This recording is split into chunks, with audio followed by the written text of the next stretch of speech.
Bom dia, gente. Hoje vamos fazer um pouco de teoria sobre a bioconstrução. E não somente a bioconstrução, como construir uma casa, mas também como integrar a casa dentro de ambiente. Tá? Como optimizar, porque, por exemplo, se tem vento, como aproveitar o vento para refrescar a casa.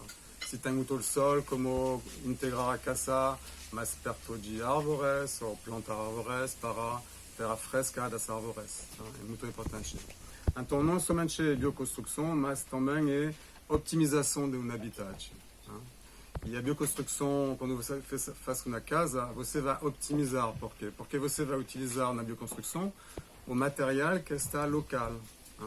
Pessoas que falam de ecologia e que fazem uma casa com importação de, não sei, argila cozida da Finlândia, etc., não é ecológico, porque você vai ter muita energia para transporte. Então, a bioconstrução, na filosofia, é realmente utilizar os materiais locais, se adaptar cada vez. Se você está na montanha e que não tem argila, você não vai utilizar barro, você vai utilizar pedras.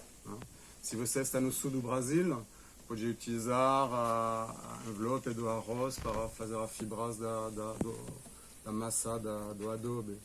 Se você está no Nordeste, você vai utilizar outro tipo de fibra, etc, etc. Então, não tem uma receita fixa para a bioconstrução. A receita, a filosofia é mais utilizar os materiais locais. Então, nessa ideia de utilizar, de optimizar a integração da casa no sítio, vamos utilizar a permacultura, os conceitos da permacultura. Então, o que é a permacultura?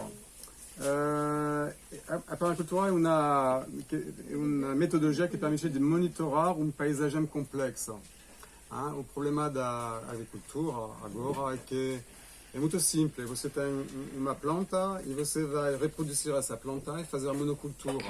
E você vai colocar NPK, fertilizante NPK, e basta. E você vai utilizar inseticida, fertilizantes minerais, e uma visão simplística da agricultura, porque depois de um tempo, toda a terra vai morrer, não vai ter vida na terra, etc. Mas se você quer fazer uma agroecologia sustentável, tem que trabalhar com a natureza. Significa que vai ter que compreender um sistema que é complexo.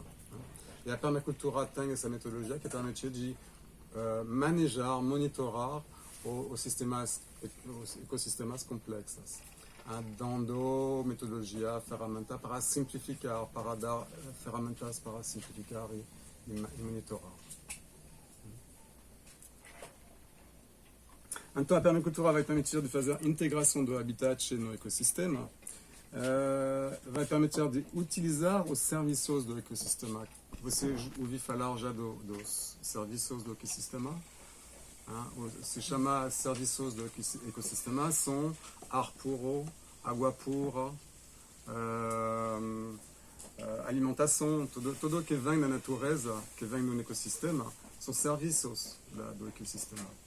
E a permacultura vai permitir de optimizar esses serviços, de fazer que esses serviços vão existir. Se você polui a água, não vai ter mais o serviço do ecossistema que é a água pura. Mas se você faz um sítio onde você vai cuidar de não poluir, vai cuidar de guardar a água bem pura, você vai guardar esses serviços do ecossistema. E também facilitar a produção alimentar. Mas agora, hoje vamos falar essencialmente do habitat. Tem uma metodologia, vou passar no quadro agora, que vai ajudar para saber onde colocar a casa quando você tem um sítio que é um sítio com um pouco de declive. Tem essa ideia que se você tem um sítio assim, por exemplo, para uma pessoa que quer fazer uma residência, a primeira coisa que ele vai fazer é colocar a casa aqui. Por quê? Porque ele quer ter uma boa vista. Essa pessoa não pensar que cada dia vai ter que, se o caminho, a estrada vem aqui, vai ter que ir até agora, então vai ter muita energia para ir lá. E cada dia vai ter que descer, subir. Também, onde você vai colocar a horta? Se você faz uma horta, você não vai colocar a horta aqui. Porque é muito difícil trabalhar se faz um declive. A horta vai ser aqui. Fora o processo da água, né? Então, Que a água trabalha com esses gravidade. esses são dois exemplos, mas o exemplo mais importante, o critério mais importante, vai ser a água. Uhum. Como é que a água vai chegar lá? E na permacultura tem o que se chama em inglês um key point, ponto-chave. Ponto-chave é o ponto onde a parte convexa, isso é convexa, vai se infligir para dar a parte côncava. Então aqui está o ponto-chave. Por quê? Uma vez que você identificar esse ponto, lá você vai começar a pensar onde eu quero colocar a represa de água, fazer armazenamento da água. Se você faz, por exemplo, um muro de 1 metro aqui, você vai pegar esse volume de água.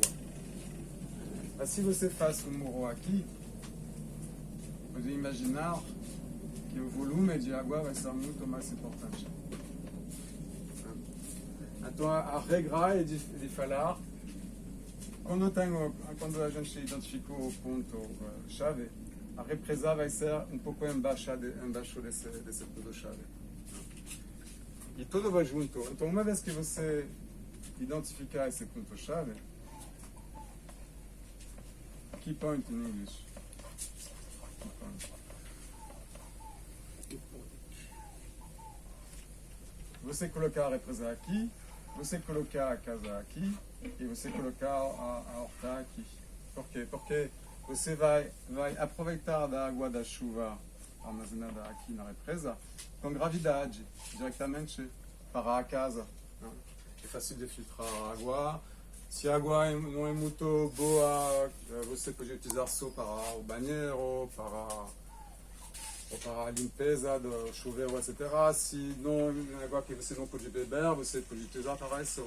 Se a água é bem pura, porque aqui tem uma floresta, por exemplo, com um pouco de filtração, você vai tirar a matéria orgânica e você pode utilizar para beber também. Como filtro de carvão, etc. Tem sistema para isso. Então, uma vez que você sabe isso, você vai dizer, ok, o melhor lugar para colocar a casa é aqui. Então, isso não é somente construir uma casa, é onde a gente vai colocar a casa.